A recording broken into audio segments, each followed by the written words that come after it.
Hi everyone, in this video I will show you how to sell crypto on Metamask portfolio. As you can see that currently I am in my Metamask portfolio account in my mobile device. So if you want to come over here, then first launch your Metamask mobile application. Then you need to simply tap on the browser tab in the bottom, or you can even tap on the portfolio section that you will be able to see on the home page.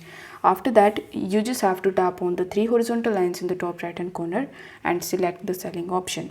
Now here you have to first select your country, and after selecting your country you just have to simply press continue in the bottom.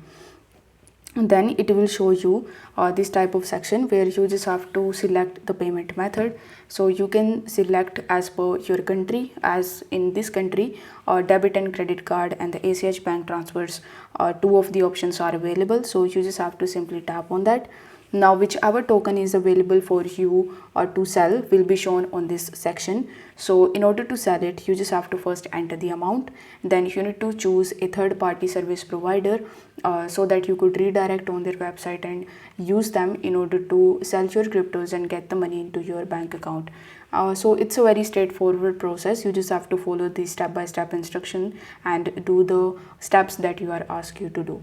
So this way you will be able to sell your crypto on Metamask portfolio. If this video helped you out, then don't forget to like the video and subscribe to the channel. Thank you so much for watching.